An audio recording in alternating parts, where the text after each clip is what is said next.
27 जुलाई 1927 को मंडी जिला की तुंगल घाटी के कोटली गांव में जन्मे पंडित सुखराम की शुरुआत बतौर सरकारी कर्मचारी हुई। उन्होंने 1953 में नगर पालिका मंडी में बतौर सचिव अपनी सेवाएं दी। इसके बाद 1962 में मंडी सदर से निर्दलीय चुनाव लड़ा और जीते।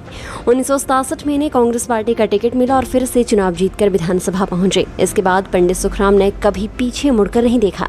उन्होंने मंडी सदर विधानसभा क्षेत्र से 13 बार चुनाव लड़ा और जीत हासिल की। पंडित सुखराम ने कभी विधानसभा चुनावों में हार का मुंह नहीं दिखा। केंद्र में उनकी जरूरत महसूस होने पर उन्हें लोकसभा का भी टिकट दिया गया। वे लोकसभा का चुनाव भी जीते और केंद्र में विभिन्न मंत्रालयों का कार्यभार संभाला। 1984 में सुखराम ने कांग्रेस पार्टी के टिकट पर पहला लोकसभा चुनाव लड़ा और प्रचंड बहुमत के साथ संसद पहुंचे। 1989 के लोकसभा चुनावों में उन्हें भाजपा के महेश्वर सिंह से हार का सामना करना पड़ा। 1991 के लोकसभा चुनावों में सुखराम ने महेश्वर सिंह को हराकर फिर से संसद में कदम रखा। 1996 में सुखराम फिर से चुनाव जीतकर लोकसभा पहुंचे।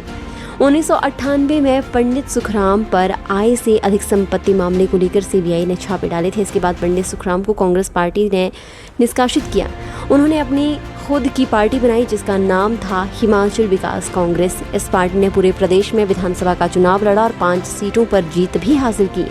1998 में प्रदेश में गठबंधन की सरकार बनी और पंडित सुखराम की हिंबिका ने भाजपा को समर्थन देकर प्रेम कुमार धूमल को पहली बार मुख्यमंत्री बनाने में योगदान दिया। 1998 में ही उनकी पार्टी ने लोकसभा का चुनाव भी लड़ा जिसमें शिमला सीट पर कर्नल धनीराम शांडिल ने जीत हासिल की थी। पंडित सुखराम ने 2003 में अपना आखिरी विधानसभा का चुनाव लड़ा और फिर 2007 में सक्रिय राजनीति से संन्यास लेकर अपनी राजनीतिक विरासत अपने बेटे अनिल शर्मा को सौंप दी। वर्ष 2017 के विधानसभा चुनावों के दौरान सुखराम का सारा परिवार भाजपा में शामिल हो गया। कारण बताया गया कांग्रेस पार्टी में हुआ अपमान। हालांकि भाजपा की सदस्यता सिर्फ अनिल शर्मा ने ही ली थी, जबकि बाकी परिवार पार्टी के लिए ऐसे ही काम करता रहा। पंडित सुखराम ने मंडी जिला के कुछ सीटों पर भाजपा प्रत्याशियों के लिए प्रचार भी किया और वोट भी मांगे।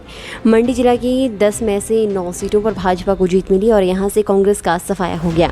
अनिल शर्मा भारी मतों से जीतकर विधानसभा पहुंचे और उन्हें कैबिनेट मंत्री बनाया गया।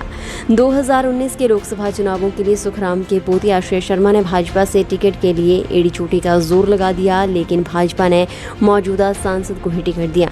इससे खफा होकर पंडित सुखराम दोबारा से अपने पोते संग कांग्रेस में शामिल हो गए।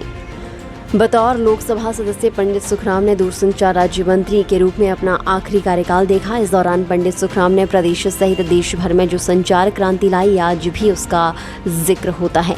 आज लोगों के हाथ में जो मोबाइल फोन है उसे अगर पंडित सुखराम की देन कहा जाए तो शायद गलत ना होगा।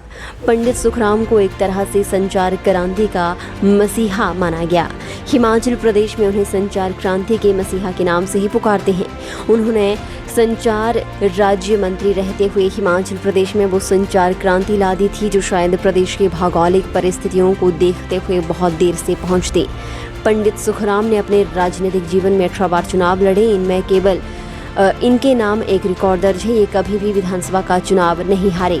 मंडी सदर सीट पर इनके परिवार का आज तक एक छत्र राज चल रहा है। यहाँ से 13 बार खुद चुनाव लड़ा और जीत हासिल की और बेटा चौथी बार यहाँ से विधायक चुनकर विधानसभा पहुँचा। सुखराम ने लोकसभा के 5 चुनाव लड़े जिनमें से 2 बार हार हुई। देश या प्रदेश में चाहे किसी भी राजनीतिक दल की लहर चली हो, इनका परिवार कभी विधानसभा का चुनाव नहीं हारा।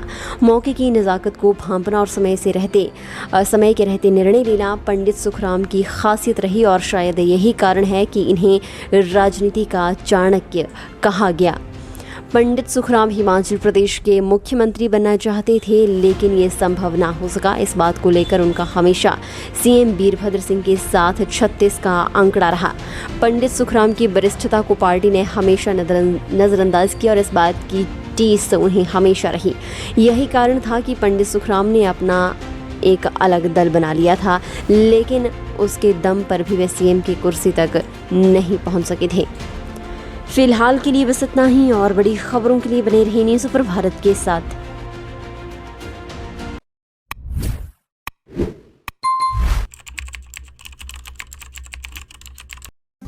सोनी ज्वेलर्स, खास मौका हो और खास उपहार चाहिए तो आप अपने अपनों को खास बनाइए सोनी ज्वेलर्स। आपके शहर महतपुर में सोनी ज्वेलर्स ले आए हैं खास आपकी पसंद के हर प्रकार के आभूषण डिजाइन किए हैं। 916 हॉलमार्क में शुद्धता के साथ सोने चांदी व डायमंड ज्वेलरी खरीदने से पहले एक बार सोनी कॉम्प्लेक्स अवश्य पधारें। आपके विश्वास एवं भरोसे का प्रतीक Soni jewellers, Soni complex, main Bazar, Mahatpur, जिला ऊना, हिमाचल प्रदेश।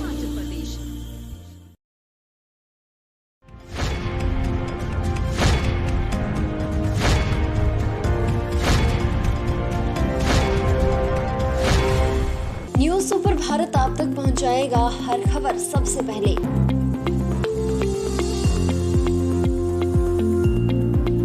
आप तक पहुंचने वाली हर खबर होती है सत्यापित। सत्य, सटीक, निष्पक्ष खबरें आप तक पहुंचाना ही हमारा उद्देश्य। न्यूज़ सुपर भारत की हर खबर पर कर सकेंगे आप सबसे ज्यादा भरोसा।